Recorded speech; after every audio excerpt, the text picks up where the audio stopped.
The first time I saw her hands tremble wasn't when she carried a tray full of steaming cups, or when the doorbell of the cafe rang endlessly on a busy Monday morning. It was when she slipped me the note. A thin piece of paper, folded twice, placed gently under the rim of my coffee cup as if it were a tip waiting to be collected. Don't drink it. 4 words. Scrawled in hurried ink. I froze.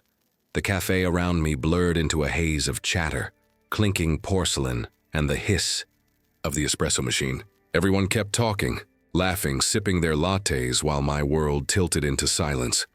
My hand, already wrapped around the warm ceramic mug, began to sweat. I should have asked her why, should have demanded an explanation, but when I looked up, the young waitress was already walking away, her shoulders stiff, her eyes avoiding mine as though she'd just condemned herself by writing that warning dot. That was the moment my life, the fragile threads holding it together, snapped for the second time. The first was months earlier dot. My name is Matthew Langford, 41 years old, father, widower, and until recently a man who thought grief was the worst enemy a soul could endure. I was wrong. There are far crueler enemies out there, ones who don't kill in a single strike, but who drain you slowly, drop by drop, sip by sip, until you're nothing but a hollow vessel ready to collapse dot. Before that morning at the cafe, I used to believe my story had ended with the accident. I had a wife, Claire, and 2 children, Emma and Jacob. They were the kind of family that made silence feel full, like music you couldn't hear but always felt. Claire laughed with her whole body, head tilted back, light filling her eyes. Emma, only 9, dreamed of becoming a dancer, spinning across our living room floor until Jacob, 6 years old, his toy cars always crashing loudly into her ankles, ruined her choreography, and I loved them for it. Loved them with the sort of reckless certainty you think life can't take away dot, but life did dot. It was a stormy afternoon, one of those summer rains that seem harmless at first. Claire was driving the kids to their after-school programs. A truck jackknifed on the wet asphalt, metal shrieking, glass exploding, headlights swallowed by darkness. They never made it home dot. When the hospital called, I thought it was a mistake. When I saw the 3 white sheets lined up in a row, I knew it wasn't. People talk about heartbreak like it's metaphorical. It isn't. It's physical. A tearing inside your chest, like something vital has been unstitched for weeks. I wandered through my house like a ghost. Their shoes stayed by the door. Emma's glittering hair clips still decorated the kitchen counter. Jacob's toy car waited on the sofa where he had last left it. I kept hearing their voices, the echoes of their laughter, until silence became unbearable dot. And then came the phone calls. Claire's sister, Evelyn, and her husband, Richard. At first, their voices were drenched in sympathy, cloaked in rehearsed sorrow, but soon the tone shifted. They asked about property titles, about Claire's investments, about making sure the family estate was handled responsibly. I knew what they meant. Claire's parents had left behind considerable assets, and with her gone, questions of inheritance had awakened a greed I never thought possible. Still comma. I tried to ignore it. I told myself grief makes people say things they don't mean. That was before the symptoms started. It began with fatigue, a bone-deep weariness I couldn't shake no matter how much I slept. Then came the headaches, sharp, pulsating attacks that felt like drills boring into my skull. Soon after, the stomach cramps. At first I blamed stress, grief, lack of appetite. But as the days turned into weeks, the pain worsened, and every morning I clung to one ritual that gave me a shred of stability, stopping by the small cafe near my office for a strong black coffee dot. That coffee became my anchor, until it became my poison dot, which brings me back to that morning. The folded note, the trembling waitress, the words that sent a chill through my veins. Don't drink it. I set the mug down slowly, careful not to attract attention. My heart hammered. Sweat gathered at the back of my neck. Was it a prank? A mistake? Or had someone been feeding me death one sip at a time? Across the cafe, The waitress glanced at me once, her eyes wide and frightened, then turned quickly to wipe down a table. Her hand shook so badly she nearly dropped the cloth. I wanted to confront her, but fear pinned me to my seat. Instead, I slid the note into my pocket, my hand trembling. And then I noticed him, a man in a dark coat standing just outside the window, face half hidden by the reflection of the glass.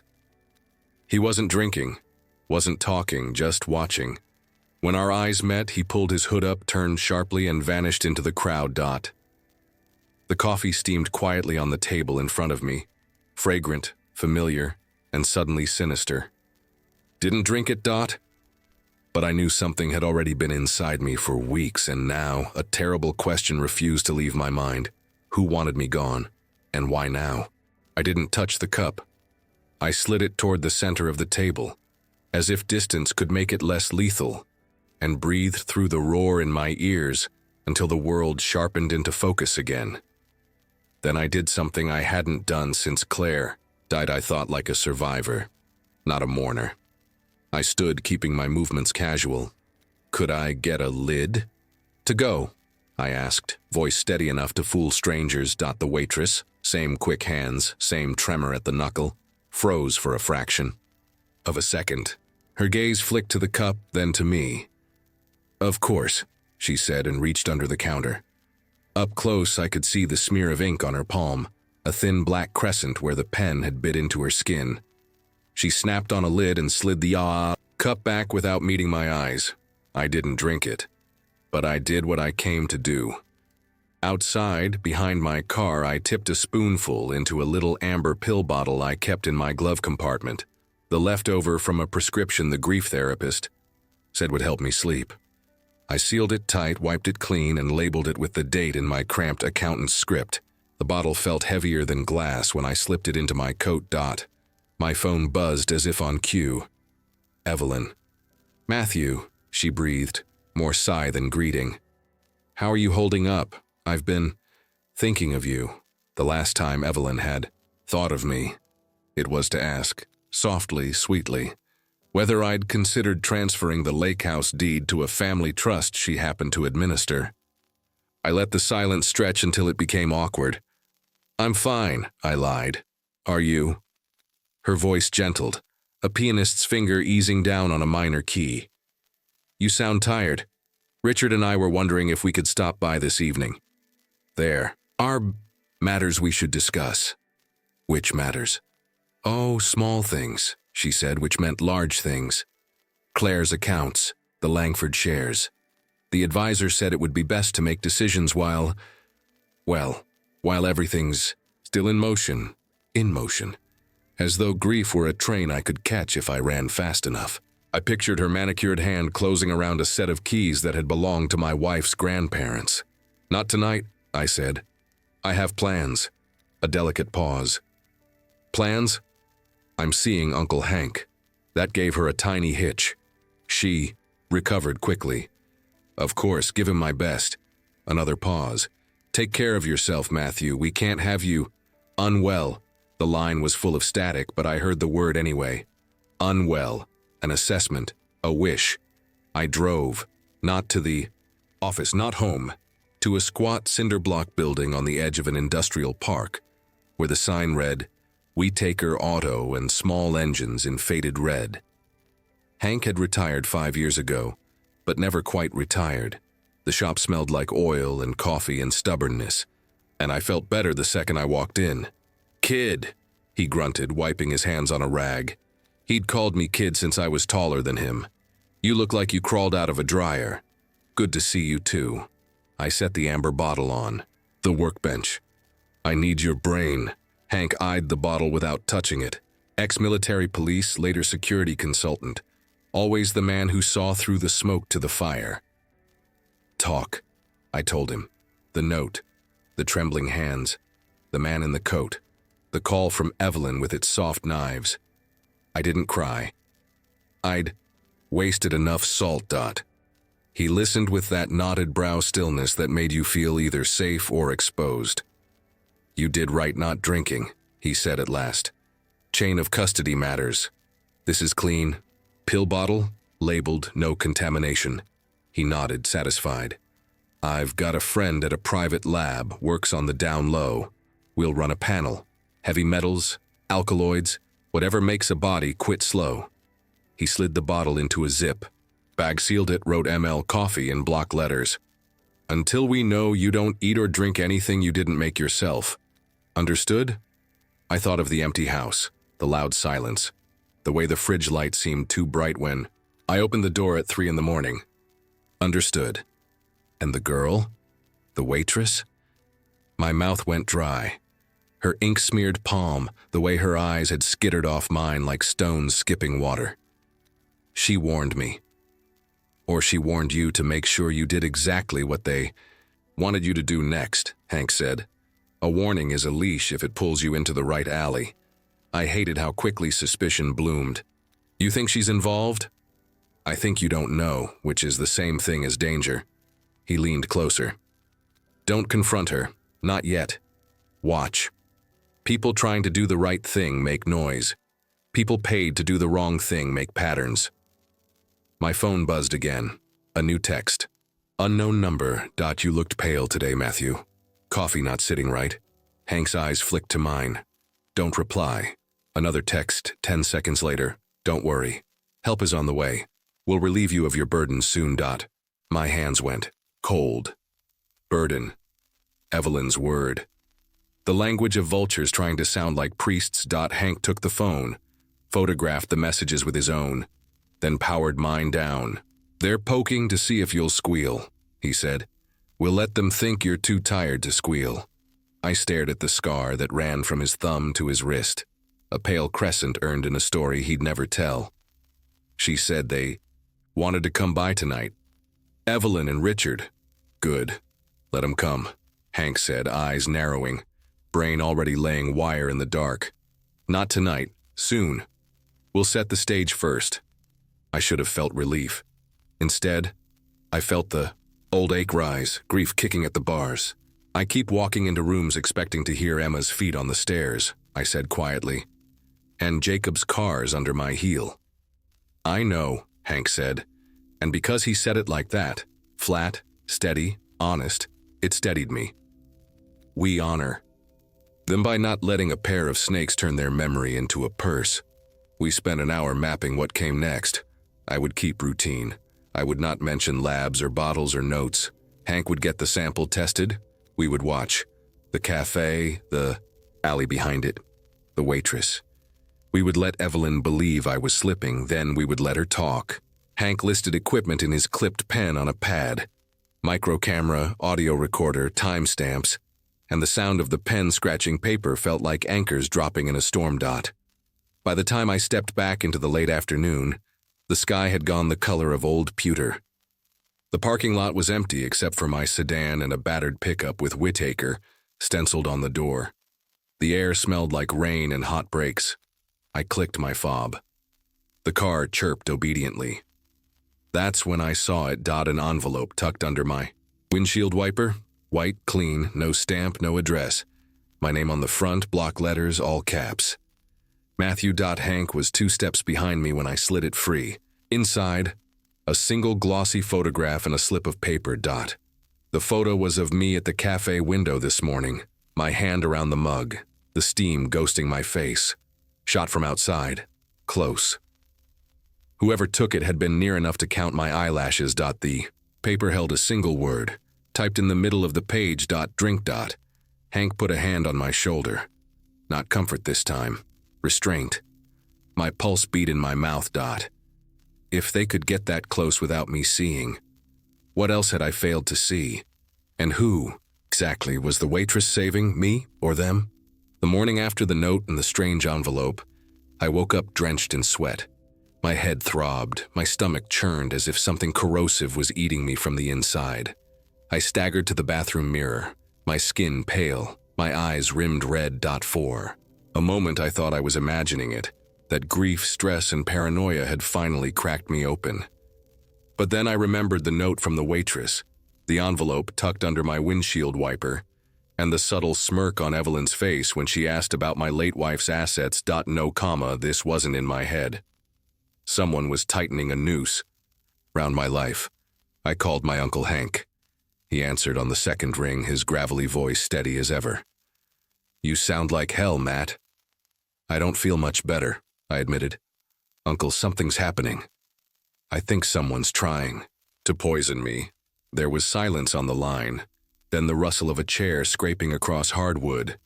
"Tell me everything." I laid it out. The note, the coffee, the symptoms. I even mentioned the envelope I hadn't dared to open yet. Hank didn't interrupt. But when I finished, his words were sharp and resolute. "Don't touch that coffee again. Don't eat or drink anything you don't prepare yourself. Bring me the envelope. We'll handle it together." For the first time in days, I felt a flicker of safety. Hank had been a detective for 30 years before retirement. If anyone knew how to dig into shadows, it was him that evening. I drove to his place on the outskirts of town. He lived in a weather-beaten farmhouse that always smelled faintly of wood smoke. Hank met me at the door, broad-shouldered and imposing. Even in old age, his silver hair cropped military short. He scanned my face like I was a crime scene. "You've lost weight. They've already started." We sat at his kitchen table. I slid the envelope across the wood. He pulled on a pair of thin gloves from habit and slit it open with his pocket knife. Inside was a single sheet of paper with 3 words scrawled in jagged ink. "Sign. Or else." Hank's jaw tightened. "So it's not just poison. They're applying psychological pressure too. Classic squeeze play. Who do you think is behind this?" The names came unbidden. Evelyn, Richard. They'd been circling my life like vultures, ever since Kimberly's funeral. But could they truly cross into this territory? Murder. Before I could answer, Hank pushed a small recorder across the table. "Start documenting everything. Calls, meetings, conversations. If they slip, we'll have it on tape. And Matt," his eyes burned with intensity, "you need to act weaker than you are. Let them think their plan is working." The thought made my skin crawl, but I nodded. The very next day, Evelyn called. Her voice was honey, but there was an edge to it like glass under velvet. "Matthew, I've been so worried. You don't sound well. Maybe Richard and I should come by, help with the house, discuss some paperwork?" Paperwork. The word twisted in my gut. I told her I was tired, too weak for company, that maybe next week we could talk. She laughed lightly, but beneath it, I heard the eagerness she was trying to bury. After the call, I slumped into a chair, Hank's recorder running on the table.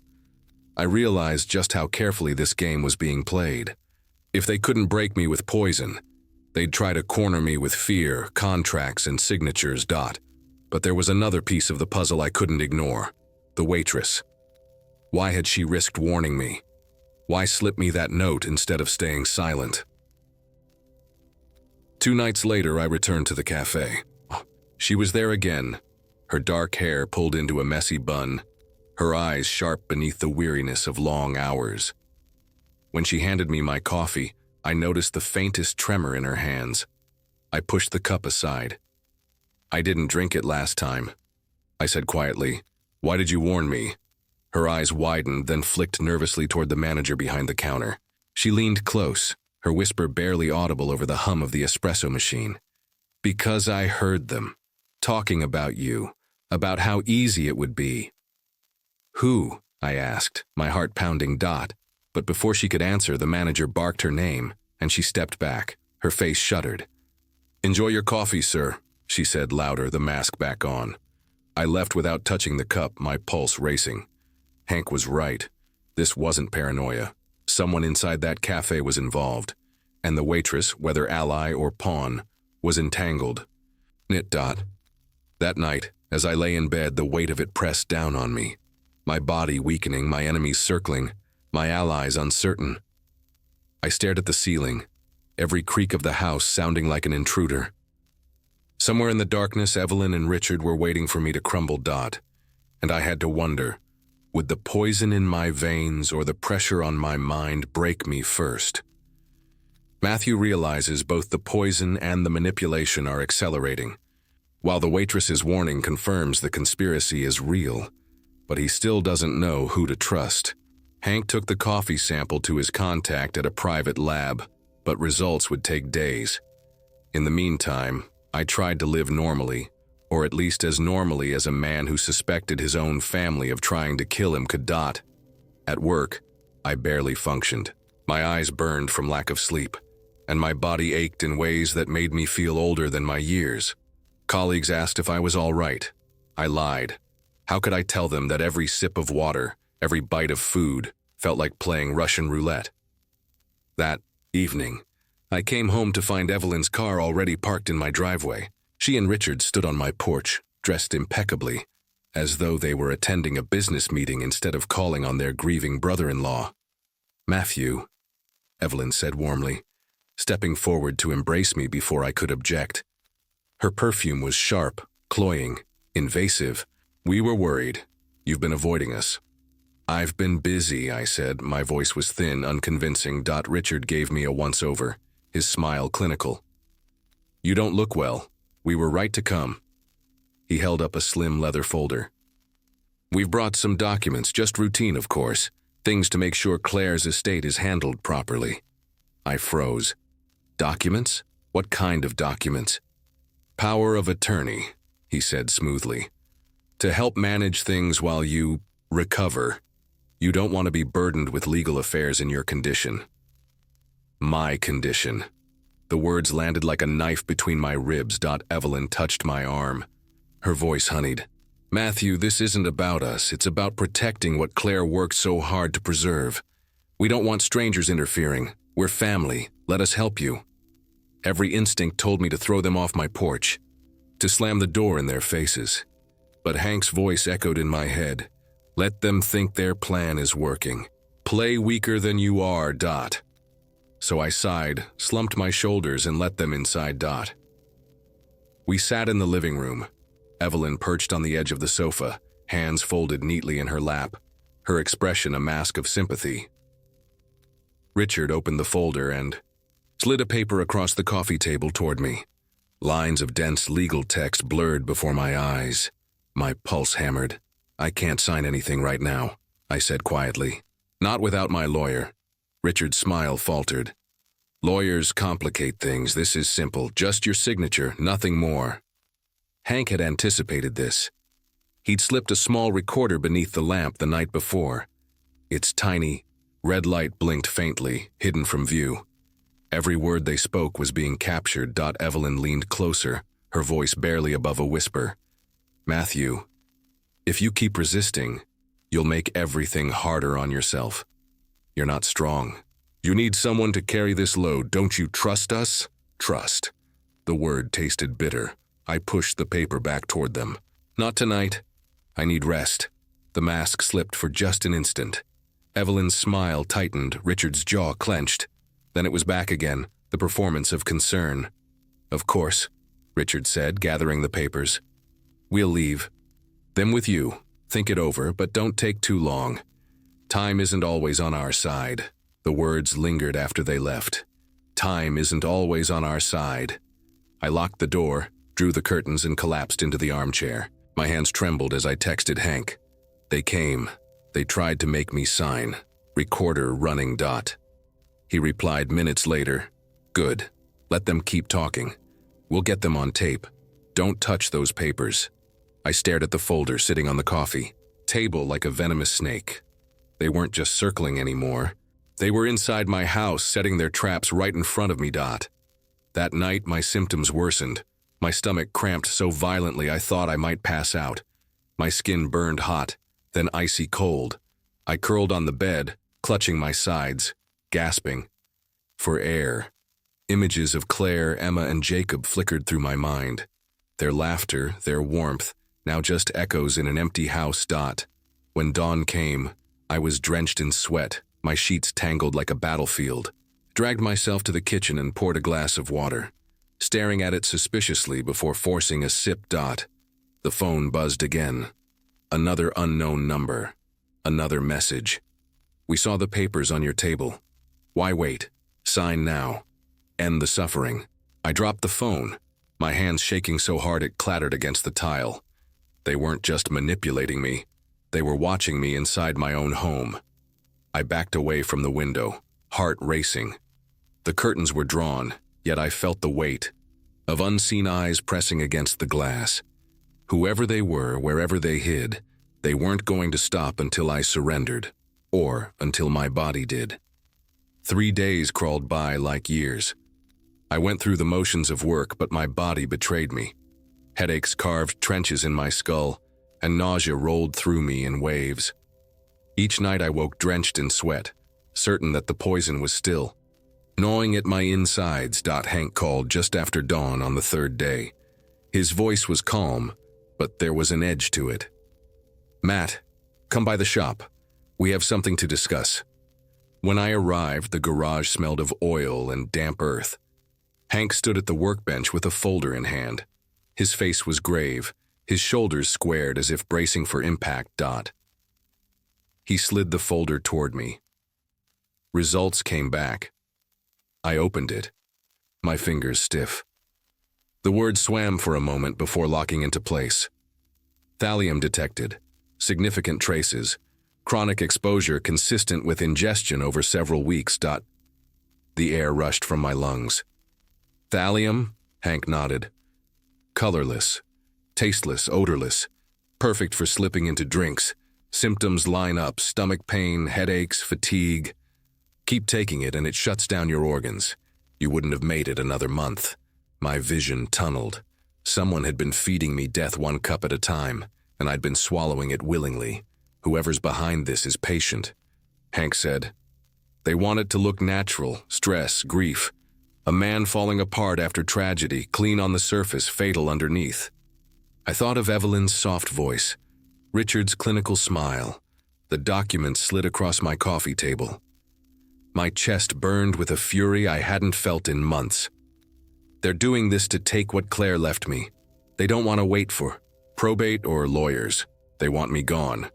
Hank placed a hand on my shoulder, steady, grounding. "Then we stop playing defense. We take the fight to them, but we do it smart." He pulled out a small black bag and unzipped it. Inside were 2 tiny cameras barely larger than coins, and a voice recorder no bigger than a thumb drive. "We plant these in your house.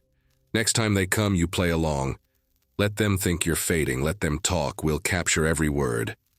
The thought of letting Evelyn and Richard into my home again made my skin crawl. But I knew Hank was right. I needed proof, not suspicions. That evening I followed his instructions. 1 camera tucked into the bookshelf facing the sofa. Another hidden in a lamp angled toward the front door. The recorder slid beneath the coffee table, its tiny red light blinking like a heartbeat. I practiced in the mirror, hollowing my cheeks, slumping my posture. The poison had already done half the work. Now I just had to lean into it. The next day, I didn't go to the office.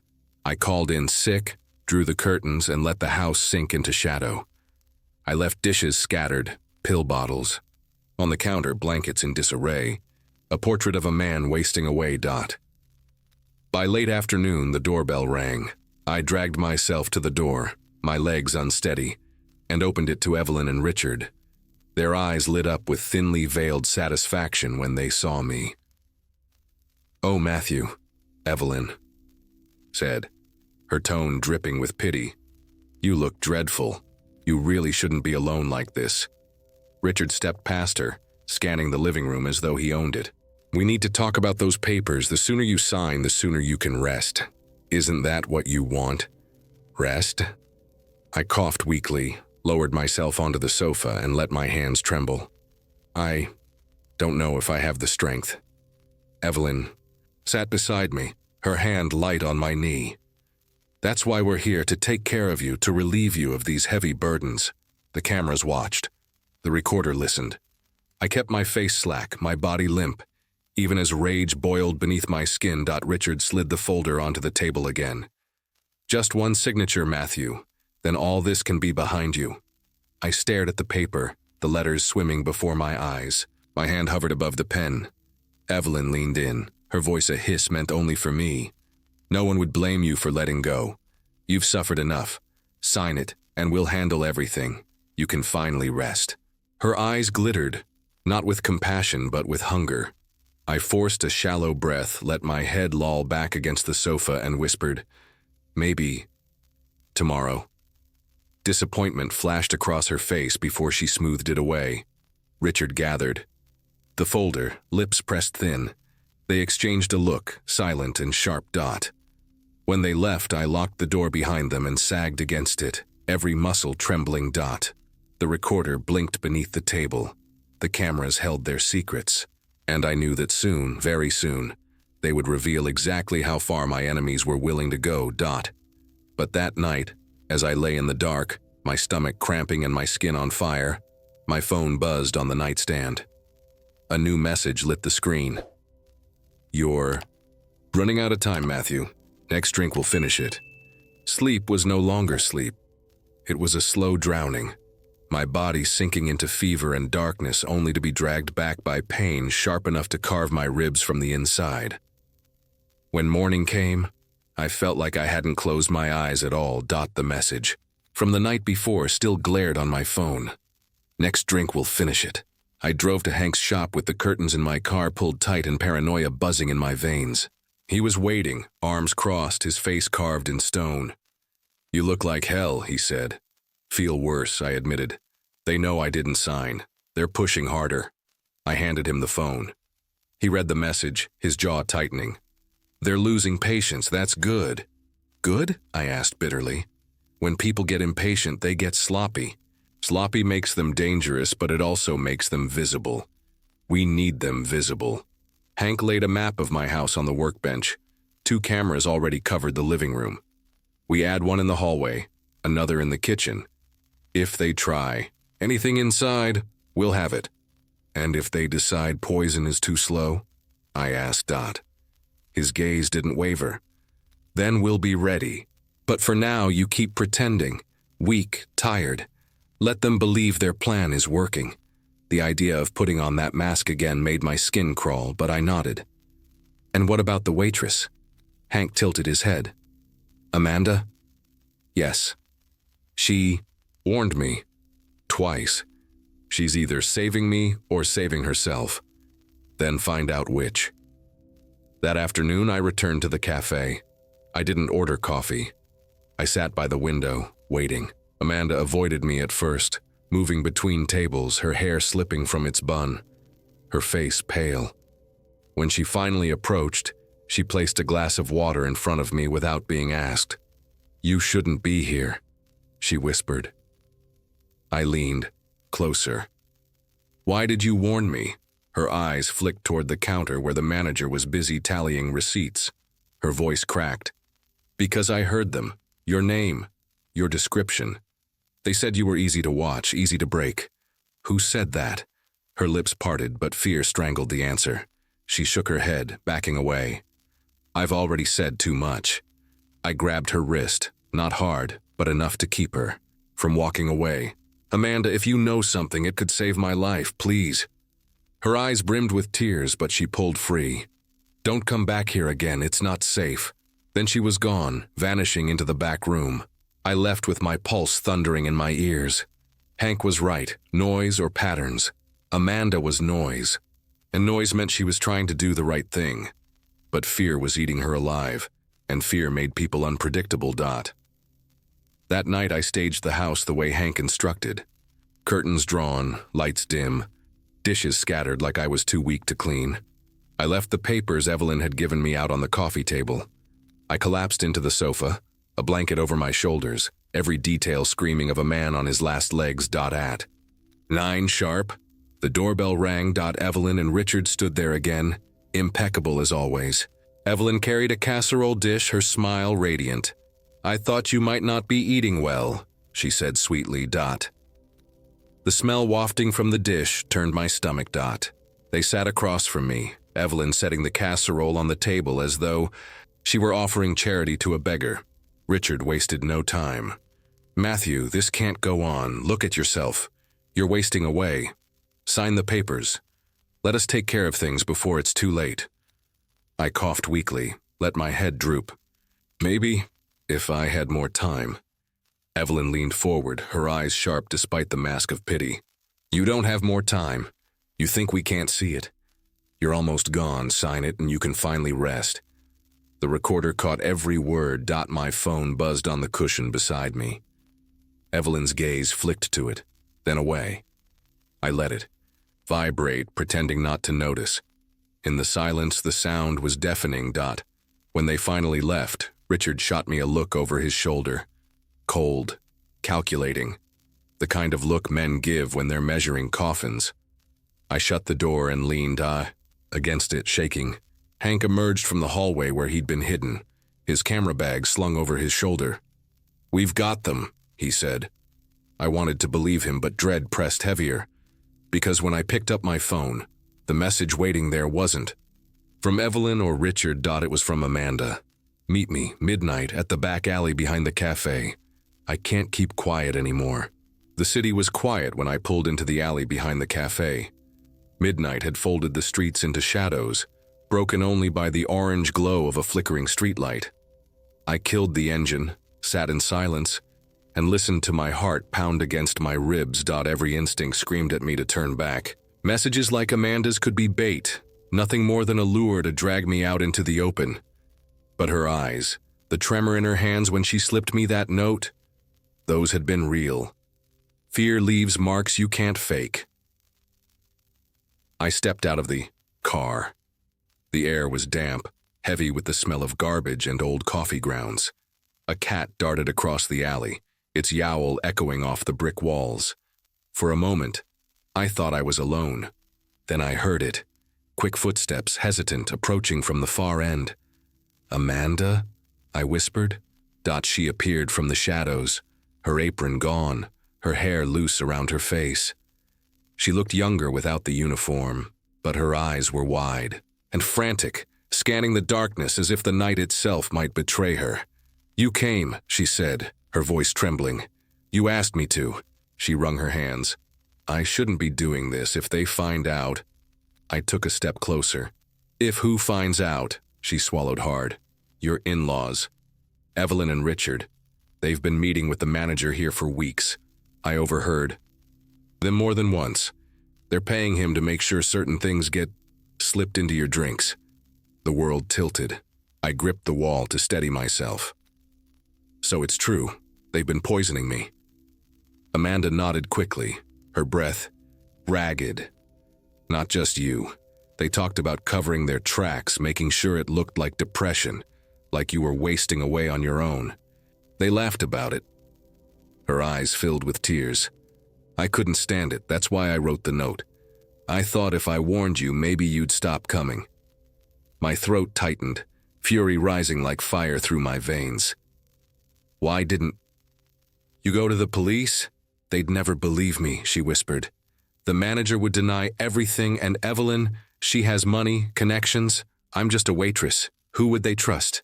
I believed her, every word. But belief didn't keep the fear crawling up my spine. "Why tonight?" I asked. "Because it's getting worse. They're desperate. Richard said if you didn't sign those papers soon, they'd have to speed things up." The phrase chilled me. Speed things up. As if my death were a project falling behind schedule. Before I could respond, a sharp noise cracked the night. The slam of a car door. Amanda flinched, her face going pale. "They followed me," she breathed. I spun toward the mouth of the alley. A dark sedan idled there, headlights off, engine humming low. Two silhouettes sat inside, watching. "Go," I hissed, pushing Amanda toward the side street. "Now!" She shook her head. "They'll know I told you." "Then run," I snapped. "I'll deal with them." Her eyes met mine for a heartbeat, fear and gratitude tangled together, before she darted into the shadows, vanishing into the maze of streets. The sedan's engine revved, and the car crept forward, tires crunching. Over gravel, my pulse hammered. I had nothing but my fists and fury. The driver's window rolled down. A man's voice carried across the alley, low and mocking. "Long night, Matthew?" "Richard." His smile was a pale slash in the dark, Evelyn's shadowy profile beside him. They hadn't expected Amanda to speak, but they knew enough now. "You look weak," Richard continued. "It won't be long. Save us all the trouble and sign the papers." I forced myself to stand tall, even as my legs shook. I'll die before I give you a single piece of Claire's life." Richard chuckled. "That can be arranged, Betty." Zidane lurched forward, the bumper barely missing my knees before swerving to the side. Gravel sprayed, dust clouding the air. I stumbled back, coughing, my heart slamming. The car screeched to a stop at the alley's end. Richard leaned out, his voice sharp as a blade. "Next time, Matthew, we won't miss." Then they were gone, taillights vanishing into the night. I stood in the alley, chest heaving, fury and terror mixing until I could hardly tell them apart. Amanda's words echoed in my mind. They'd have to speed things up, and now I knew exactly what that meant. They weren't just poisoning me anymore. They were hunting me. After the alley, there was no more doubt. Evelyn and Richard weren't just circling like vultures. They were lunging, teeth bared. Amanda had confirmed the poison. Richard himself had threatened me.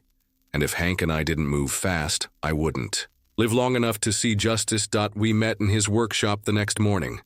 Hank studied me with that sharp detective's eye. "They've escalated," I said.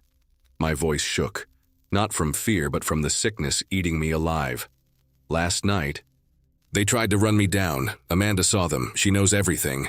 Hank nodded. "Then we strike now." The plan was simple on the surface, brutal underneath. Let Evelyn and Richard think they'd already won. Stage the house like I was on death's door, so fragile I could barely stand. Invite them in, let them talk freely, and record everything. By evening, the house looked like a tomb. Curtains drawn, dishes scattered, pill bottles strewn across the table. I lay on the sofa, pale and slack, sweat glistening on my forehead. Hank's hidden cameras blinked silently from the bookshelf and the lamp. At precisely 7, the doorbell rang. Evelyn swept inside, her pitying smile stretched tight. Richard followed, carrying the leather folder. "Oh, Matthew," Evelyn cooed, brushing my damp hair from my forehead. "You poor thing. You can't go on like this." I coughed weakly, whispering, "I don't know how much longer I can." Richard set the folder on the table, sliding it open with deliberate precision. "That's why we're here. Sign these papers and it'll all be over. No more pain. We'll take care of everything." I let my hand tremble over the pen, but didn't touch it. "If I sign, what happens to me?" Evelyn leaned close, her voice a hiss. "You can finally rest." The words slithered through the room, dripping with venom. I slumped further into the sofa, feigning weakness. Richard's eyes gleamed. He believed it. They both did. Then Evelyn made her fatal mistake. She turned to Richard, her tone low but triumphant. "It's faster than we expected. The thallium's working beautifully. By next week he'd be gone even without the papers." My stomach nodded. She'd said it out loud. The cameras had it. The recorder under the table had it. Proof undeniable and lethal. Richard frowned. "Careful, Evelyn." "No," she snapped. "I'm tired of pretending. Matthew's as good as dead. Once he's gone, the estate is ours." Finally. The rage I'd buried flared hot. I sat up straighter, strength rushing back with the fury in my veins. Not quite. Their faces froze. I reached beneath the table and pulled out Hank's recorder, the tiny red light still blinking. I hit play. Evelyn's voice filled the room, every poisonous word echoing back at her. Her face drained of color. Richard lunged forward, but before he could grab the device, the front door burst open. Hank stepped inside, flanked by 2 uniformed officers. "Game's over," Hank growled. Richard's eyes darted wildly. "You can't prove—" "The lab results say otherwise," Hank cut him off. He held up a folder, the same one I'd seen earlier in the week. "Thallium in his system, traces in the coffee, and now your little confession. That's proof enough." The officers moved in. Richard tried to push past, but Hank caught him by the arm, twisting it behind his back. With the practiced ease of a man who'd done it 100 times, Evelyn screamed, clawing at the folder on the table. But one of the officers pulled her back, snapping handcuffs around her wrists. "You think you've won?" She spat at me, her voice shrill and cracking. "You've lost everything. Claire. The children, they're gone. What do you have left?" I stood, my legs unsteady but my voice strong. I have the truth, and that's more than you'll ever have. They dragged her toward the door, her curses trailing into the night. Richard followed silent now, his arrogance shattered. The house was quiet again, but not the suffocating quiet of grief. This silence felt clean, as if the air itself had been scrubbed free of poison. Hank placed a hand on my shoulder. You did well. Claire would be proud. I nodded, my throat tight. For the first time in months, I allowed myself to breathe without fear. In the days that followed, the police collected more evidence. Amanda came forward, trembling but resolute, her testimony sealing the case against Evelyn and Richard. The manager at the cafe was arrested too, his betrayal dragged into this light. The trial was swift, the verdict clear. Evelyn and Richard were sentenced to life in prison, their empire of greed crumbling around them. I walked out of the courthouse into bright sunlight, the weight on my chest finally lifting. The scars would remain, the grief, the sickness, the memories of those I'd lost. But I was alive, and as long as I lived, their legacy would not be rewritten by the hands of betrayal. For weeks, I wandered through the house, cleaning, restoring, opening curtains that had stayed closed for too long. I hung photos of Claire, Emma, and Jacob back on the walls, their smiles filling the rooms with light again. One evening, Amanda stopped by. She handed me a small book, a child's journal she said she'd found in the alley near the cafe, abandoned, by a boy who'd disappeared from the streets. Inside were scribbles, half-formed words, desperate thoughts of hunger and fear. You saved me, she said quietly. Now maybe we can save others. Her words lingered. Perhaps that was my purpose. No! To take the pain I had endured and forge it into something that might keep others from the same fate. I stood in the doorway long after she left, the night calm, the air sweet with the scent of blooming jasmine. For the first time since the accident, I felt something I thought I'd buried with my family. Hope.